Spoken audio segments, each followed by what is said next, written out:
नमस्कार, बहुत स्वागत है आपका। मैं हूं आपके साथ सुमित शर्मा। केंद्रीय गृह मंत्री अमित शाह एक बार फिर छत्तीसगढ़ के दौरे पर आ रहे हैं। अमित शाह कल रायपुर आएंगे। वे यहां बीजेपी के वरिष्ठ नेताओं के साथ मिशन छत्तीसगढ़ पर मंथन करेंगे। इसके पहले 5 जुलाई को अमित शाह रायपुर के दौरे पर आए थे, जहां उन्होंने प्रदेश बीजेपी के बड़े नेताओं के साथ मैराथन बैठक की थी और विधानसभा चुनाव को लेकर टास्क दिया था। कल रायपुर में अमित शाह बीजेपी के नेताओं को दिए गए टास्क की समीक्षा करेंगे। इसके साथ ही विधायकों की सर्वे रिपोर्ट पर चर्चा भी होगी। बताया जा रहा है कि चुनाव को लेकर अमित शाह पार्टी के बड़े नेताओं को जिम्मेदारियां भी दे सकते हैं। तो बदले गए हैं और इससे क्या फर्क पड़ेगा? कांग्रेस हार रही है बुरी तरीके से पीछे रहेगी, कोई फर्क नहीं पड़ेगा। अमित शाह जी भी आ रहे हैं। अमित शाह जी आ रहे हैं। संगठन की जो बैठकें हुई थी तो बदले गए हैं और इससे क्या फर्क पड़ेगा? कांग्रेस हार रही है बुरी तरीके से पीछे रहेगी, कोई फर्क नहीं पड़ेगा। अमित शाह जी भी आ रहे हैं। अमित शाह जी आ रहे हैं। संगठन की जो बैठकें हुई थी उसको आगे बढ़ाएंगे।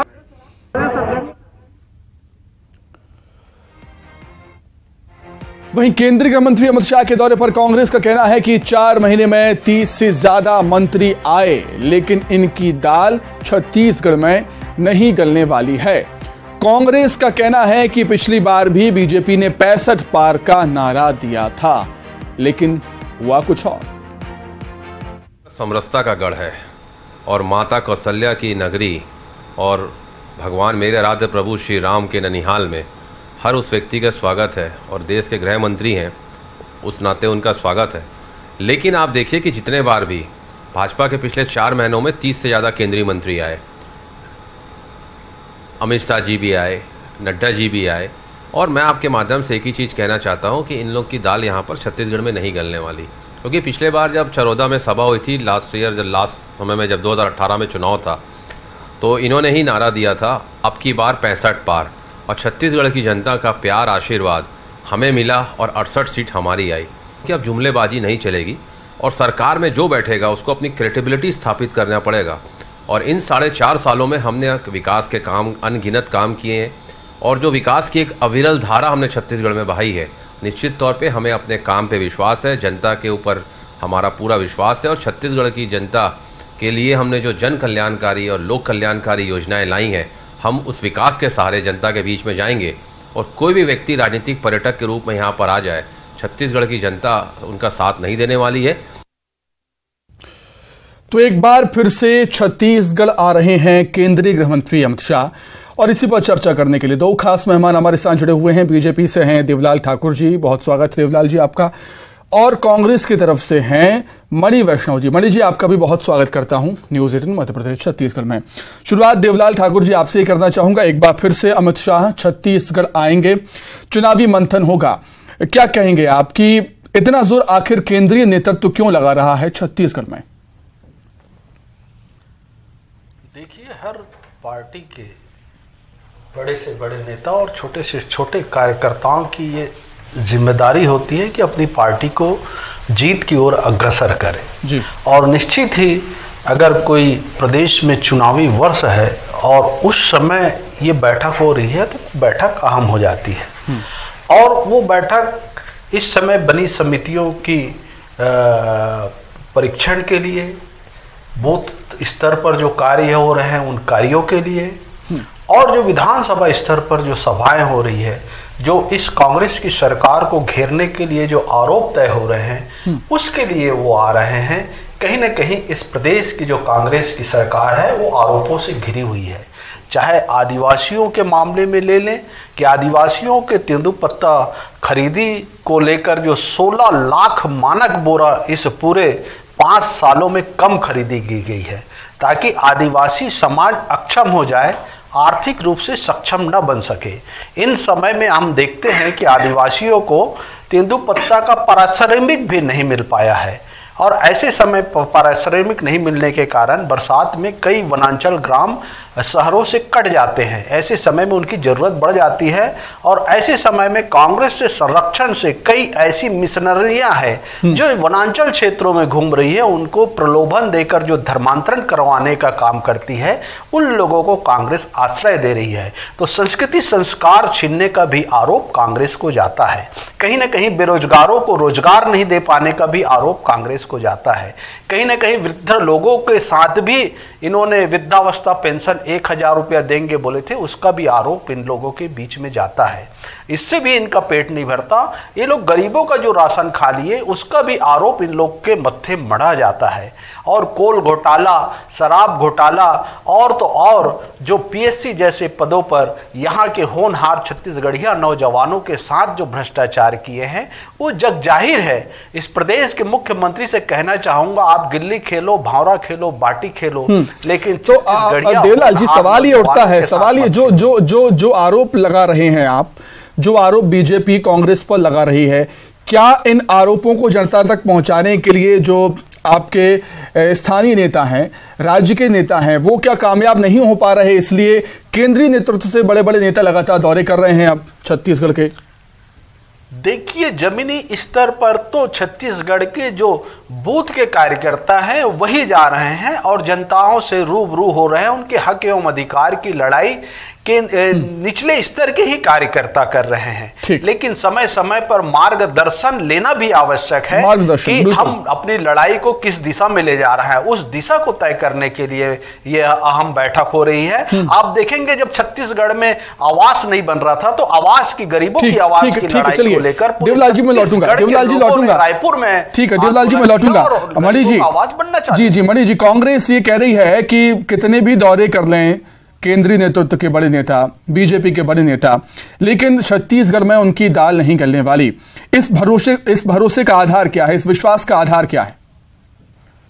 देखिए, इस भरोसे का आधार है जनता का छत्तीसगढ़ कांग्रेस सरकार के ऊपर विश्वास। कोई भी वर्ग ऐसा अछूता नहीं रहा है जिसके लिए कांग्रेस की सरकार ने कोई योजना नहीं लाई है और किसी योजना से जिसको लाभ नहीं मिला है। प्रत्येक वर्ग के लिए काम हुआ है, चाहे आदिवासी हो, चाहे किसान हो, चाहे कर्मचारी हो, चाहे बेरोजगार युवा हो, हर किसी के लिए कांग्रेस सरकार ने काम किया है। और सबसे बड़ी बात, डायरेक्ट बेनिफिट ट्रांसफर यहाँ के लोगों को मिल रहा है। जब किसी व्यक्ति को पता है कि उसे लाभ मिल रहा है इस सरकार से, वो अनुभव कर रहा है, तो उसे आप कितना भी छुटला लें, कोई फर्क नहीं पड़ना है, वह व्यक्ति कांग्रेस का दामन कभी भी नहीं छोड़ेगा। और आपने एक बहुत अच्छा सवाल भारतीय जनता पार्टी के प्रवक्ता से भी पूछा कि आप जो लगातार आरोप लगाते हैं, क्या इन आरोपों को आपके नेता नीचे तक नहीं पहुंचा पाते? मैं इसका जवाब देता हूं, भाजपा प्रवक्ता नहीं दे पाए, मैं इसका जवाब देता हूं कि ये जो भाजपा प्रवक्ता है, जो नेता है, ये चैनलों में, टीवी चैनलों में, अखबारों में बोल तो देते हैं, काल्पनिक आरोप भले लगा देते हैं, मनगढ़ंत आरोप लगा देते हैं, लेकिन जब इनके नेता निचले स्तर पर जब जनता के बीच जाते हैं और जब इस प्रकार के आरोप लगाते हैं तो सिरे से जनता उसे नकार देती है, क्योंकि जनता जानती है, अच्छी तरह समझती है कि इस प्रकार की कोई भी बात नहीं है, इस प्रकार का कोई भी घटना नहीं हुआ है, कोई भ्रष्टाचार नहीं हुआ है, बल्कि छत्तीसगढ़ सरकार उनके लिए हर संभव प्रयास कर रही है कि अच्छे से अच्छा काम, अच्छे से अच्छी सुविधा, अच्छे से अच्छी योजना उनके लिए लागू हो। और इस बात को जनता अच्छी तरह महसूस करती है और इसीलिए भारतीय जनता पार्टी की बातों को सिरे से नकारा जाता है बार बार। और इसीलिए 5-5 उपचुनाव में, चाहे नगरीय पंचायत चुनाव हो, चाहे नगरीय निकाय चुनाव हो, चाहे पंचायत चुनाव हो, हर चुनाव में इन्हें सिरे से नकारा गया है। और आने वाले 2023 के चुनाव में भी भारतीय जनता पार्टी को सिरे से नकारा जाएगा, क्योंकि जनता जानती है कि किसने उनके लिए काम किया है और किसने उन्हें धोखा दिया है। ठीक है देवलाल जी, जिन जिन राज्यों में विधानसभा चुनाव होने हैं उन राज्यों में अमित शाह ने, ऐसा लगता है कि खुद चुनाव की कमान संभाल रखी है, चाहे वो मध्य प्रदेश हो या छत्तीसगढ़ हो।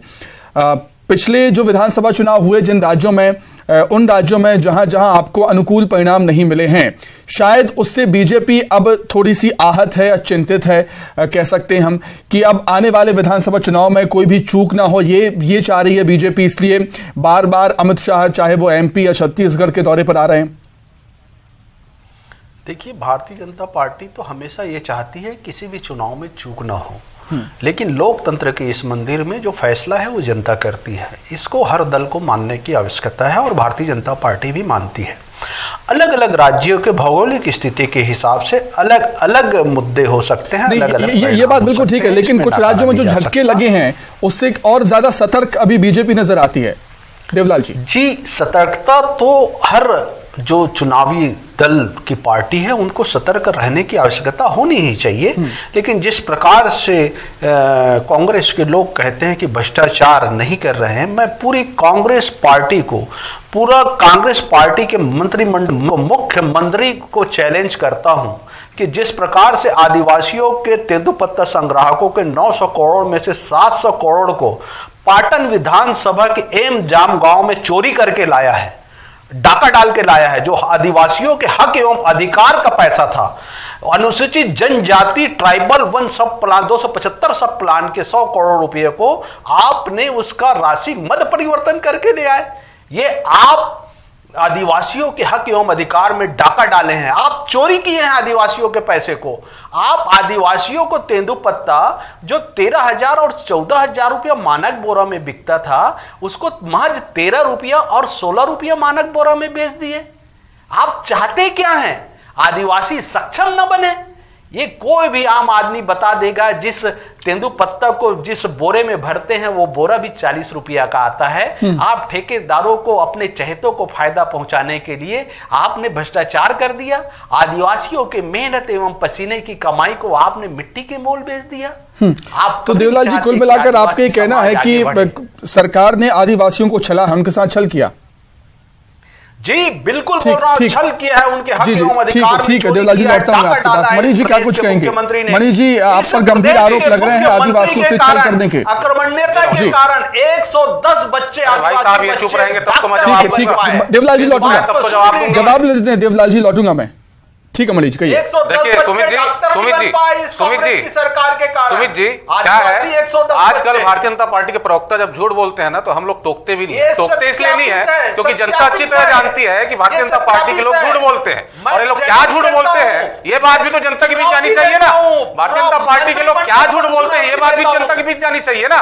2500 रुपए समर्थन मूल्य में खरीदी होती थी तेंदुपत्ता की, 4000 समर्थन मूल्य किया हमने, और ये लोग तो लगातार कितने भी झूठ बोल रहे, क्या फर्क पड़ता है। और सबसे बड़ी बात, जिस विषय पर डिबेट रखा गया है, देवलाल ठाकुर जी, मैंने आपके बीच में नहीं बोला है, कृपया मुझे बोलने दे, नहीं तो आगे भी इसी प्रकार का होगा, आगे भी मैं ऐसी टोकूंगा फिर। और मेरी आवाज आपसे बहुत ज्यादा ऊंची है। मेरी आवाज देवलाल जी मैं लौटूंगा, बड़ी विनम्रता से निवेदन है देवलाल जी, मैं लौटूंगा आपके पास, दोबारा लौटता हूँ देवलाल जी, लौटूंगा मैं आपके पास, प्लीज देवलाल जी लौटूंगा। नहीं मेरी जब बारी आई है तो मुझे बोलने दीजिए, आप बीच में टोकिए मत, मैं फिर कह रहा हूँ ठीक है, मेरी आवाज आपसे बहुत ज्यादा ऊंची है। देवलाल जी आवाज दूर दूर तक सुनाई नहीं देगी। देवलाल जी मैं लौटूंगा ना आपके पास, शांत हो जाइए। और आपके देवलाल जी लौटूंगा, आप अगर दोनों साथ में बोलेंगे तो किसी की आवाज सुनाई नहीं देगी कि कौन क्या बोल रहा है। प्लीज देवलाल जी मैं लौटूंगा। मणि जी जी बिल्कुल, केंद्र के जो नेता हैं वो लगातार इस कारण छत्तीसगढ़ आ रहे हैं क्योंकि यहाँ के जो नेता है वो लगातार भ्रष्टाचारी साबित हो चुके हैं जनता के बीच। सारे नेता अप्रासंगिक साबित हो चुके हैं, इनकी कोई मान्यता नहीं है जनता के बीच, कोई इनको पूछता नहीं है, ना इनकी न संगठन में कोई इनकी पूछ परख है, न जनता की कोई पूछ परख है। तो इसलिए केंद्र से जो लगातार नेता आ रहे हैं वो इसी कारण आ रहे हैं, साख को मजबूत करने के लिए। लेकिन मैं आपको बता दूं इसका कोई लाभ होने वाला नहीं है। 44 रैलियां की नरेंद्र मोदी जी ने कर्नाटक में, क्या हुआ? करारी शिकस्त मिली। लगातार इनके नेता केंद्रीय मंत्री यहां आ रहे हैं, क्या फर्क हो रहा है? क्या फर्क पड़ रहा है? झूठ बोल के ही तो जा रहे हैं। और सबसे बड़ा झूठ तो नरेंद्र मोदी जी ने यहां छत्तीसगढ़ में कहा था, 15 लाख वाली जो बात कही थी इन्होंने छत्तीसगढ़ में ही कही थी। तो छत्तीसगढ़ की जनता अच्छी तरह जानती है कि भारतीय जनता पार्टी के सारे नेता झूठे हैं और इनकी बातों को नहीं मानना है। केंद्र के भी नेता वैसे ही हैं और राज्य के भी नेता वैसे ही हैं। 2100 रुपए समर्थन मूल्य का वादा किया था, बेरोजगारी भत्ते का वादा किया था, कई प्रकार के वादे किए थे, एक वादा पूरा नहीं हुआ। तो छत्तीसगढ़ में चाहे केंद्रीय नेता आ जाए, और यहाँ के नेता तो प्रासंगिक और भ्रष्टाचारी साबित हो ही चुके हैं, यहाँ के नेताओं का कुछ फर्क ही नहीं पड़ता। तो मणि जी आपने सारे वादे पूरे किए, आपकी सरकार ने सारे वादे पूरे किए? बेशक, हमने 36 वादे किए थे और 90% वादे डंके की चोट पर। शराबबंदी को लेकर आरोप लगाती है बीजेपी आप पर? मैंने पहले ही कहा कि 36 में से 90% वादे पूरे कर चुके हैं हम। ठीक है, दोबारा लौटूंगा मणि जी, दोबारा लौटूंगा मणि जी। देवलाल जी, अब आप जो दिल्ली से दिग्गज नेता छत्तीसगढ़ के दौरे पर आ रहे हैं, उसको लेकर कांग्रेस आप पर आरोप लगा रही है कि राज्य सरकार के नेताओं, राज्य के नेताओं पर भरोसा नहीं रहा है केंद्रीय नेतृत्व को, इसलिए अब केंद्रीय नेतृत्व ने अपने हाथों में कमान ली है। देवलाल जी क्या कहेंगे? देखिए, राज्य के नेताओं अपने स्तर पर कार्य कर रहे हैं और हर पार्टी में ये नियम रहता है कि उनके जो केंद्रीय नेतृत्व है, हाईकमान है, वो अपने नेताओं की बैठक लेते हैं। इसमें कहीं पर किसी को दिक्कत नहीं होना चाहिए। ये सार्वजनिक विचारधारा वाली मामले हैं कि कोई भी राज्य का संगठन है उसको केंद्रीय संगठन अगर बैठक लेता है तो उसको दिशा देने के लिए बैठक लेता है और उस पर राज्य के सारे चीजें भी आएंगी। मैंने पहले भी कहा अलग अलग राज्यों के भौगोलिक और जो जनहित मुद्दे हैं वो अलग अलग होते हैं। इस स्थिति में छत्तीसगढ़ बहुत अलग है। अच्छा देवलाल जी, एक बात यह भी है कि बार बार दिशा दिखाना, मार्गदर्शन देना इसलिए भी होता है कि आप दिशा से भटक रहे हैं क्या? देखिए, बार बार दिशा दिखाना बहुत अच्छी बात है और उससे भी अच्छी बात है कि सीखना और मार्गदर्शन लेना। भारतीय जनता पार्टी हमेशा गुरु पूजन वाला काम करती है। हमेशा जहां से जो शिक्षा मिले उसको लेना चाहिए। वो हर व्यक्ति के लिए भी लागू होता है, हर संगठन के लिए भी लागू होता है। कोई हमसे अगर छोटा आदमी भी शिक्षा दे तो उसको भी ले और कोई बड़ा केंद्रीय नेतृत्व दे रहे हैं उसको भी ले। सबका साथ, सबका विकास, सबका विश्वास, यही भारतीय जनता पार्टी की नीति रही है कि अंतिम पंक्ति बैठे व्यक्ति को कैसे अग्रिम पंक्ति में लाया जाए, इसके लिए भारतीय जनता पार्टी काम करती है। इसलिए तो इस देश में आदिवासी समाज के जो राष्ट्रपति बने हैं किसके शासन में बने? भारतीय जनता पार्टी के शासनकाल में बने। अरे यहाँ के आदिवासी नेता ने क्या आरोप लगाया आपके ऊपर? षड्यंत्र का आरोप लगाया और कांग्रेस पार्टी को सम्मान नहीं दे पाए 70 साल। राष्ट्रीय आदिवासी दिवस के दिन प्रदेश अध्यक्ष को हटा दिया आपके विष्णुदेव साय जी को। आप गुरु पूजा की बात करते हैं। लखीराम अग्रवाल यहाँ के पितृपुरुष भारतीय जनता पार्टी के टिकट वितरण के समय। ठीक है मनीष जी, ठीक है देवलाल जी लौटूंगा। मनीष जी आप ये बदलाव की बात कर रहे हैं। मनीष जी, बदलाव तो आप में भी हो रहे हैं, चाहे वो सत्ता की बात हो, संगठन की बात हो। मनीष जी, आदिवासियों ने कांग्रेस की सरकार को ये भुलाए नहीं भूलता। ठीक है देवलाल जी लौटूंगा, एक जवाब भी लेते हैं। मनीष जी, समय कम है मेरे पास, समय कम है देवलाल जी। मनीष जी, बदलाव की बात आपने कही तो बदलाव तो आप में भी हो रहे हैं, चाहे सत्ता की बात हो, संगठन की बात हो। मनीष जी